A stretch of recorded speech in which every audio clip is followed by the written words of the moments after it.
Assalamualaikum warahmatullahi wabarakatuh. Bismillah walhamdulillah wal khair wa syarr bi masyiatillah. Summa salatu wassalamu ala rasulillah sayyidina wa maulana Muhammad ibn Abdullah wa ala alihi wa ashabihi wa man tabi'ahu huda ila yaumil qiyamah. Asyhadu an la ilaha illallah wahdahu la syarika lahu wa asyhadu anna Muhammadan abduhu wa rasuluh la nabiyya ba'dah. Allahumma salli wa sallim ala sayyidina Muhammad wa ala alihi wa sahbihi wa man tabi'ahu huda ila yaumil qiyamah. Amma ba'du, qala ta'ala fi kitabihil mubin wa huwa asdaqul qailin. Bismillahirrahmanirrahim. Ya ayyuhalladzina amanu wal tanzur nafsum ma qaddamat ligad wattaqullaha innallaha khabirum bima ta'malun. Sadaqallahul azim wa sadaqa rasuluhun nabiyul habibul karim wa nahnu ala dzalika minasyahidin wasyakirin walhamdulillahi rabbil alamin. Para pemirsa yang sama dimuliakan Allah, yang insya Allah sama-sama selalu diberkati dan diberikan rahmat oleh Allah Subhanahu wa Ta'ala. Pagi yang ceria ini dengan izin Allah kita sama-sama bisa bersua dan berjumpa kembali. Yang mudah-mudahan pertemuan dan perjumpaan kita pada kesempatan ini selalu diberikan cucuran aneka ragam nikmat dan aneka ragam rahmat. Yang dengan itu pula pada kesempatan pagi hari ini, alhamdulillah dengan izin Allah, kita masih diberikan kekuatan iman dan Islam, sehingga kita bisa berada tetap di dalam ajaran syariat junjungan alam baginda Rasul Nabi kita Muhammad SAW. Dengan itulah selalu kita bersyukur atas karunia nikmat Allah yang Allah limpahkan kepada kita. Karena dari syukur inilah akan menjadikan kita semua sebagai hamba-hamba Allah menempatkan suatu tempat yang nanti Allah akan janjikan kepada kita di tempat yang dimuliakan di sisinya. Saudara-saudara yang sama dimuliakan Allah, salawat salam tentunya selalu kita curahkan dan kita limpahkan kepada junjungan alam Sayyidul Mawjud baginda Rasul Nabi kita Muhammad sallallahu alaihi wasallam beserta seluruh para keluarganya, kerabat dan sahabatnya, dan semoga pula tercurah dan terlimpah kepada kita semua selaku umat dan pengikutnya yang patuh dan taat serta setia dan cinta kepada ajarannya. Mudah-mudahan kita selalu mendapatkan syafa'atul uzma darinya yaumal qiyamah. Para pemirsa di mana Anda berada dan sama dimuliakan Allah Subhanahu wa Ta'ala, setiap kita mendambakan hidup di alam dunia ini selamat, baik itu di dunia maupun kita di akhirat. Dan itu tercanang dalam satu doa yang sering kita panjatkan di waktu kita sholat. Rabbana atina fid dunya hasanah wa fil akhirati hasanah wa qina adzabannar. Ya Allah, berikanlah kepada kami kehidupan di dunia ini yang baik, dan berikan pula kepada kami di akhirat itu kehidupan yang baik. Selamatkanlah kami daripada murka dan azab. Inti daripada itu doa. Di balik itu doa semua artinya bahwasanya kita hidup ini menghadapi berbagai macam tantangan, rintangan yang setiap di antara kita ingin kita sukses dan ingin kita selamat, dan kita ingin di dalam hidup ini adalah mendapatkan sesuai dengan apa yang kita inginkan, yang tentunya sesuai pula diridhoi oleh Allah Subhanahu wa Ta'ala. Untuk merangkai apa yang selalu kita inginkan dan mencapai apa yang kita tujukan, junjungan alam baginda Rasul Kanjeng Nabi kita Muhammad sallallahu alaihi wasallam memberikan satu nasihat kepada kita. Nasihat itu adalah merupakan bekal di dalam perjalanan hidup kita akan kita hadapi, dan saat kita hadapi hari ini dan juga akan kita hadapi hari esok, bahwasanya hidup yang penuh dengan rahasia. Walaupun kita berada di alam nyata, tapi semuanya adalah penuh dengan misteri. Dengan demikian, apabila kita melihat apa yang kita lalui dan kita jalani, dengan segala apa yang telah berlalu dalam kehidupan kita ini, kita pun disuruh menengok ke belakang. Sebagaimana Allah nyatakan dalam Al-Quran, Ya ayyuhalladzina amanu taqullaha wal tanzur nafsum ma qaddamat ligad wattaqullaha innallaha khabirum bima ta'malun. Inti dari ada ujung-ujung itu ayat adalah sesungguhnya Allah akan memberikan berita, memberikan informasi, memberikan penjelasan dari apa yang kita lakukan. Karena itu bekalnya yang pertama adalah ya ayyuhalladzina amanu taqullaha, adalah modalnya takwa kepada Allah. Setelah itu wal tandur nafsum ma qaddamat lighad. Kita melihat apa yang telah berlalu dalam kehidupan kita untuk melangkah kita hari esok. Dengan dasar itulah kita harus menyadari bahwa hidup kita ini yang singkat, yang cepat, dan penuh dengan rahasia. Harus banyak-banyak kita berpegang teguh dan berbekal diri untuk kehidupan kita nanti yang panjang ke depan. Pagi hari ini Al-Fakir akan menyampaikan nasihat baginda Rasul Nabi kita Muhammad SAW yang Nabi sampaikan kepada kita. An Abi Hurairah radhiyallahu ta'ala an, yakni dari Abi Hurairah radhiyallahu ta'ala anhu, yang nama aslinya adalah Abdurrahman bin Sakhrah, memberikan satu rangkaian hadis annahu qala, sungguhnya ia berkata, qala Rasulullah sallallahu alaihi wasallam, bersabda baginda Rasul Nabi kita Muhammad sallallahu alaihi wasallam, salasu munjiat, kata Nabi, 3 perkara yang membuat manusia itu selamat. Wasalasu muhlikat, dan ada 3 perkara yang membuat manusia itu celaka. Manusia itu mendapat murka. Dan juga ada 3 perkara yang dimana nanti manusia itu akan mendapatkan derajat. Wasalasun kafarat, dan yang terakhir ada 3 perkara yang mana nanti manusia itu akan mendapatkan kafarah, yakni peleburan dan penghancuran dosa.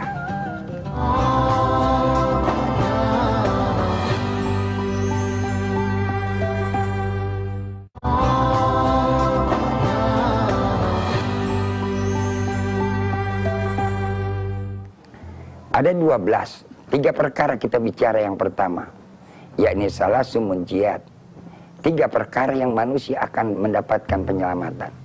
Yang artinya apabila pelakunya ini melakukan 3 perkara ini, yakni mukhlisatu li sahibiya minal azab, akan mendapatkan keselamatan bagi pelakunya daripada murkanya Allah Subhanahu wa taala. Azabnya Allah Subhanahu wa taala, apakah itu murkanya, azabnya Allah itu di dunia maupun pula nanti di akhirat. Yang kita menjadi bertanya, apakah ada yang namanya murka, ada azab itu di dunia? Azab itu ada 2 macam. Ada azab kita rasakan, atau murka itu ada kita rasakan di dunia. Ada pula azab itu yang kita nanti akan dirasakan di akhirat. Maka tadi ada doa, Rabbana atina fid dunya hasanah. Ya Allah, ya Tuhan kami, berikanlah kami di dunia ini yang baik. Sebab sesuatu yang ada di dunia yang Allah berikan kepada kita itu baik pada hakikatnya untuk kita. Tapi ketika manusia itu tidak mengikuti aturan, tatanan, syariat, ajaran yang diberikan oleh Allah Subhanahu wa taala, yang disampaikan kepada para nabinya, disampaikan kepada rasulnya, rasul menyampaikan kepada para sahabatnya, sahabatnya menyampaikan kepada para tabi'innya, dan juga sampai kepada kita semua dari para guru-guru kita. Kita tidak indahkan, kita tidak perhatikan, kita tidak ngikutinya, bahkan kita langgar, maka siap-siap kita akan mendapatkan di alam dunia ini murkanya Allah Subhanahu wa taala. Karena itu ada 3 hal yang menjadikan manusia itu yang selamat. Yang pertama adalah fakhasyatullahi ta'ala fisiri wal alaniyah.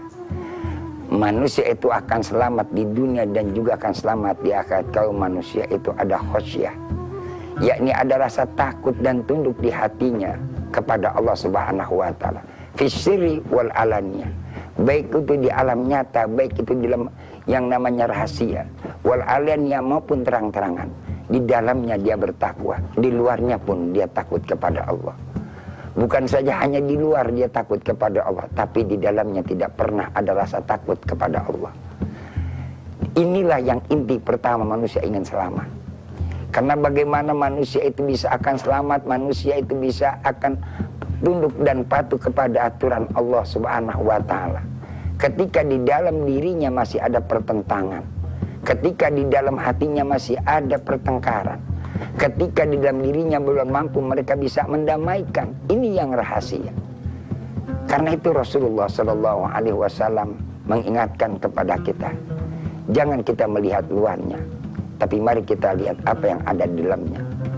Kebaikan seseorang tidak akan tahu kecuali dirinya dan Allah. Orang itu akan menjadi baik, Allah lah yang tahu. Karena apa? Kebaikannya hakiki ada di dalam diri kita. Baik zahir manusia penuh dengan rekayasa, lipstik, penuh pula dengan yang namanya kepura-puraan, penuh pula yang namanya sandiwara, yang artinya banyak orientasi. Belum tentu orang itu tersenyum dia akan memberikan kebaikan, tapi belum tentu orang itu dia menangis meneteskan air mata, itu orang itu adalah duka dan bersedih. Banyak orang yang meneteskan air mata di tengah malam, tapi sungguhnya dia adalah orang yang paling bahagia. Karena ketika ia meneteskan air mata tengah malam, ia mengingat dosa. Dia adalah orang yang paling bahagia di sisi Allah Subhanahu wa Ta'ala.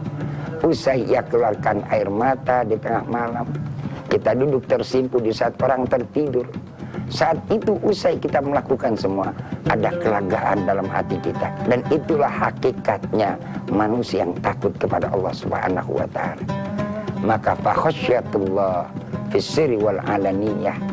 Khasyah, takut tunduk kita kepada Allah, baik fis sirri, yakni di dalam, wal alaniyah, dan juga yang di luar. Itu kunci yang pertama manusia selamat. Jadi jangan hanya di luar kita sebagaikan orang yang takut kepada Allah, orang yang mau tunduk kepada Allah, tapi di dalam diri kita ada pertentangan, ada pertikaian, ada perlawanan, menentang, seakan-akan tidak menerima. Tapi ketika dia di luar seakan orang menerima. Wa in tubdu ma fi anfusikum aw tukhfuhu yuhasibkum bihillah. Walaupun kau tampakkan dan kau sembunyikan, Allah tahu apa yang ada di dalam diri kamu. Bahasa kita adalah jangan kita dustai diri kita kepada Allah. Jangan ada dusta kepada Allah. Allah tahu apa yang ada di dalam diri kita. Kunci yang pertama, manusia akan selamat kalau dia mampu yang namanya tunduk, patuh, taat kepada Allah fis sirri wal alaniyah, yakni kegiatan tunduknya baik itu di dalamnya dan juga di luarnya. Yang kedua, saudara-saudara, di mana manusia akan mendapatkan keselamatan di dunia dan juga di akhirat. Wal qasdu fil fakri wal ghina, ayyakni at-tawassutu fil ma'isah bi alam yujawiz fiha al-had wa radiya bidzalika, yakni dia hidup dalam standar yang ada di tengah-tengah fil ma'isah, di dalam kehidupannya. Dia tidak melebihi daripada aturan yang sudah Allah tentukan.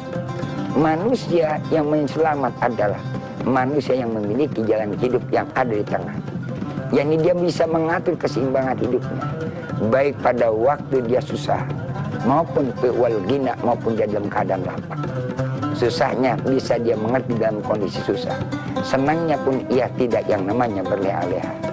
Dan ini orang yang semacam ini, manusia yang semacam ini, inilah orang yang dikatakan oleh baginda Rasul Nabi kita Muhammad Sallallahu Alaihi Wasallam adalah orang yang akan mendapatkan keselamatan daripada murkanya Allah.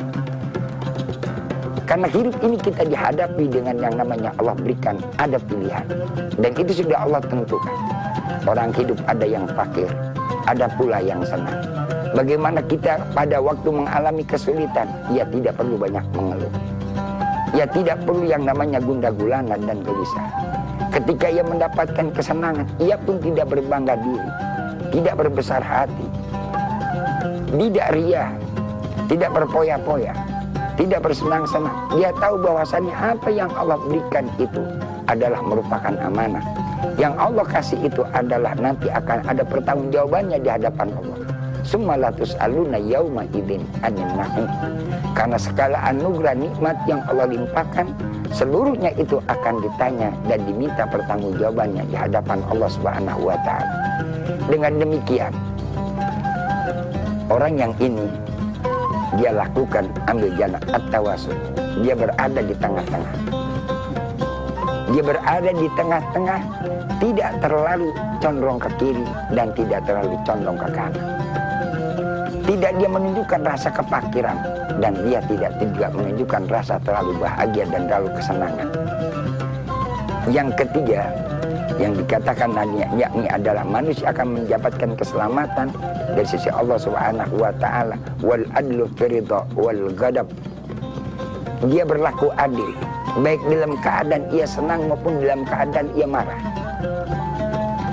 Kondisi menegakkan keadilan di dalam setiap dari antara kita, yang paling sulit adalah bagaimana kita menerapkan keadilan di saat kita pada waktu emosi.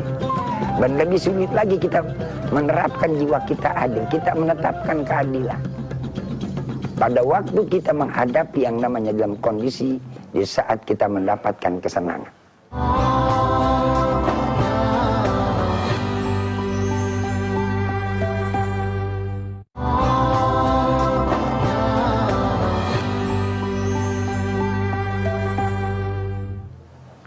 Jadi bagaimana caranya? Standarnya seperti apa? Bi ayaqdallahu wa yarda liridha. Yakni ketika ia marah, ia mengikuti sebagaimana Allah marah. Dan ketika ia suka, dan ketika ia pun suka, mengikuti sebagaimana apa yang Allah suka. Disitulah dikatakan adil. Jadi jangan marah karena keinginan kita.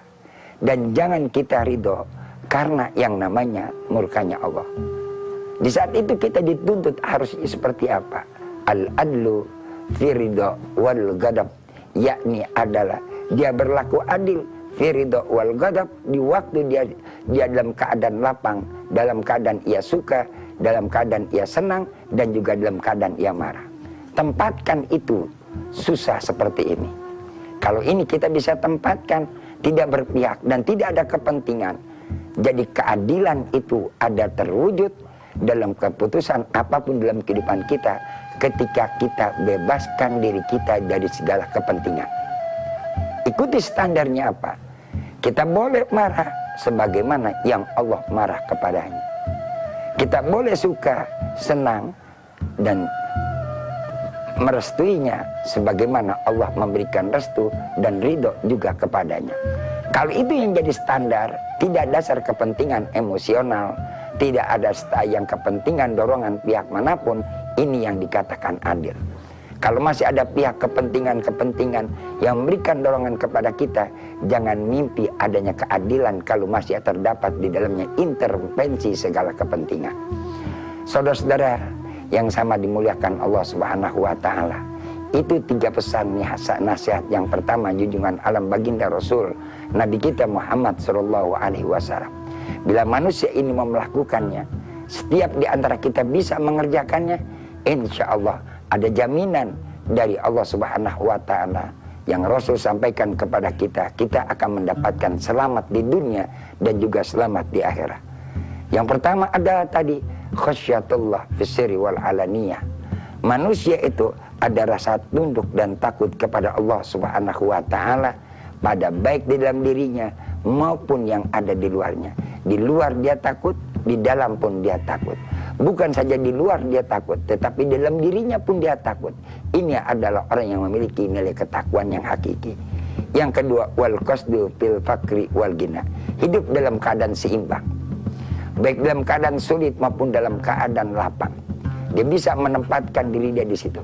Bagaimana menata kesulitan dia. Tidak kelihatan, dia tidak menunjukkan kesusahan kepada orang lain.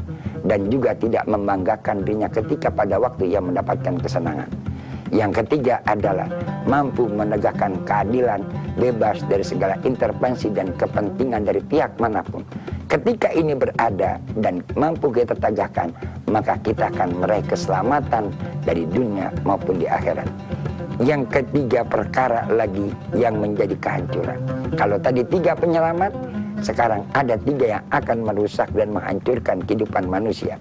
Apa yang menjadikan manusia itu menjadi rusak?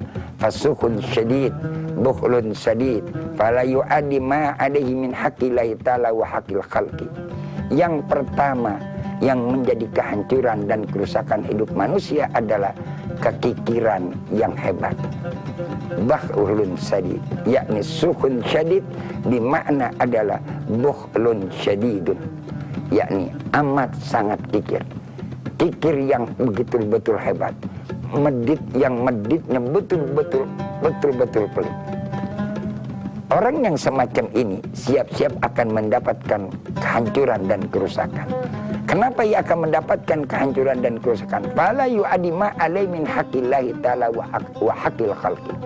Ia tidak melaksanakan apa yang menjadi haknya kepada Allah dan apa yang menjadi haknya untuk manusia.